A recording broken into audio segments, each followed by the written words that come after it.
crap. My parties are very exciting. Your parties, people end up choking on their own vomit. At mine, they choke on other people's vomit. I've been known to throw up at the table myself a few times. At least I do it with style. At least I always bring up the white wine with the fish. The white wine with the fish. Mrs. Tribley, I want the taste of death, and I want it now! It's Wednesday evening, my luxury old penthouse flat. It's a pretty rough neighbourhood, so rough in fact that the local restaurants don't serve leg of lamb, they serve broken leg of lamb. In the current climate of religious tolerance and international bonhomie, Mrs. Tribley has sponsored me to get on as many death lists as possible by Saturday. Point the radio transmitter towards Iran, now! I start by trying to offend as many Muslims as possible by interrupting Radio Tehran with an ad for my new Western Imperialist Persian magazine. Right, okay, they're going to start praying. Roll the commercial, this will really irritate them. Okay, Johnny Foreigner, we're interrupting your programmes because we're British. Yes, out this week in all Tehran bookshops, Viking Penguin bring you a brand new fashion magazine for Muslims with the accent on retribution. It's the Islamic answer to the Face magazine called Shiite Face. And in this week's edition, written solely by Victor Lewis Smith, remember the name for your death list, mullahs, we reveal Salman Rushdie's sensational story on how he carried the Ayatollah's love child in his bowel. There's much, much more in Shiite Face. And now back to your normal programs, or do I mean pogroms? We follow it up by using our powerful satellite to cut into Iranian television. Okay, Mrs. Tribley, throw the switch. And cue! We present No Great Shakes, and here is your host, Monty Maudlin. Thank you already, thank you very much indeed. Imams, mullahs, lay gentlemen. Ayatollah once, Ayatollah twice, Khomeini times Ayatollah. Not in this game. No, really, right, on to the first round, which is called Cast the First Stone. Such a business. Oh, they'll have the Sons of Valor around here within 10 minutes. Death, Mrs. Tribley, the taste of death. So remove all the arms and the legs.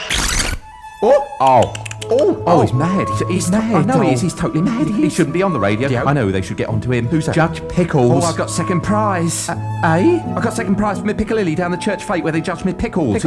No, you got it all wrong. Your mind's wandering, Dole. No, you won first prize. Your Gherkins won second prize. Anyway, damages done to Islamic Occidental international relationships. Incalculable. I know. You're right. He should be detained at Her Majesty's pleasure. That's right. He should. At Her Majesty's pleasure. Detained at Her Majesty's pleasure. Meanwhile, at a regular matutinal meeting at Buckingham Palace. Enter one. Morning, Your Majesty. Morning. Here's a daily list of larrikins, blackguards, jailbirds detained at Her Majesty's pleasure, Your Majesty. Oh, goody. One likes this bit best. Yeah, I know you do. Here's this one. He's been in for 25 years for scrubbing Judge Pickles' job. That does his detention still give you pleasure, ma'am, or not?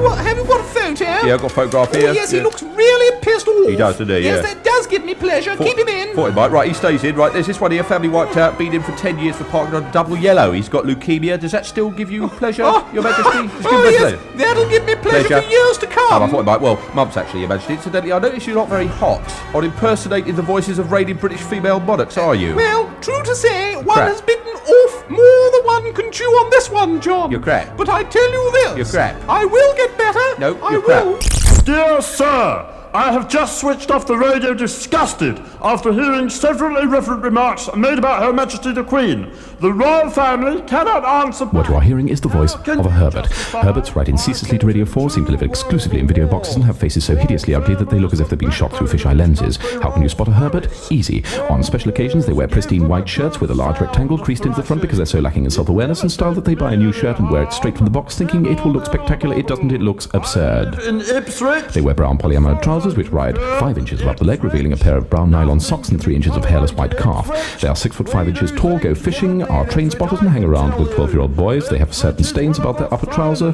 They are still living at home with mother when they're 37. They are almost certainly called Keith, and they come from Ipswich. Ipswich is where we're talking about...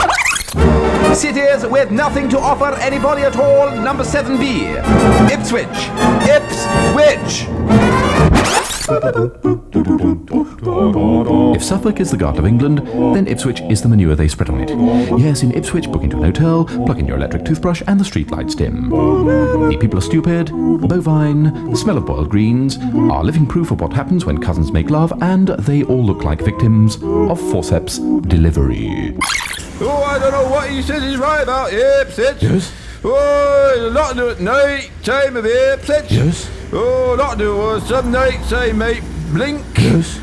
Some nights might go toilet. Yeah? Other nights I might just have a quiet time in Ipswich. Yes? Ipswich. Yes, the only good thing ever to have come out of Ipswich apart from the road to London was the singing postman, and even he was crap and now thankfully dead.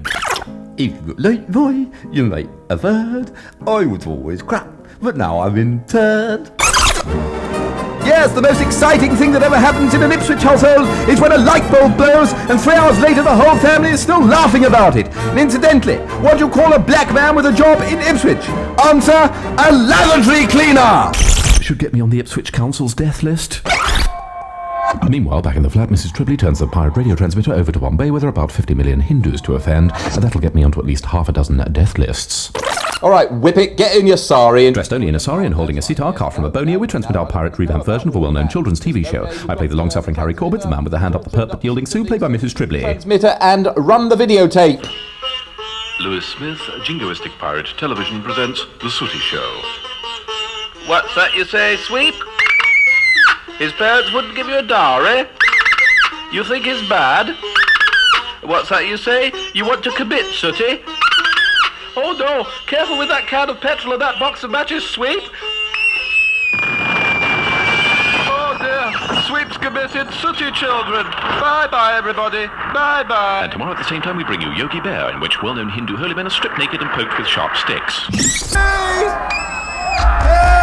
Unfortunately, my antisocial activities get me on the most dangerous death list of all, Margaret Howard's nonagenarian murder squad, who spend 3 days climbing my stairs with their Zimmer frames and crush me beneath a sea of chrome. Unfair, really, because all I'd suggested was perhaps the delightful and as yet unmarried Miss Howard was an insipid, self-satisfied, moronic, vacuous bat of a very charming woman indeed, in case her solicitors are listening in. I find myself in the only remaining NHS hospital in the country. I'm on the almost gum to death ward of the Richard Bakelite Memorial Clinic for depressed broadcasters. My consultant removed the drip from my nose, who is furious because can't a man have a hobby? Just remove that drip. Now, how are you feeling? All right, they're buggers, those Margaret Howard's fans, once they get their teeth out. I've had every part of me sucked. Yes, well, I've got some good news, I've got some bad news. Oh, yeah, well, let's have the bad news. Right, the bad news, we've had to transplant a few organs. We took the lungs from a black lesbian Trotskyite AIDS junkie. Oh, no, not AIDS. Yes, we had to replace your heart.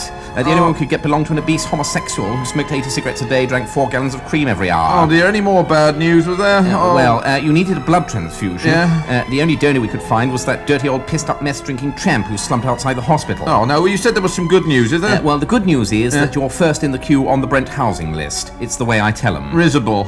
Before I hand back to the studio, Ned, I understand that some people found the last medical sketch somewhat impoverished. For them, here is medical sketch number 2. Remember, vote for the one you like best by dialing Kenneth Baker's home number between 3 and 4 every morning. The number is 01580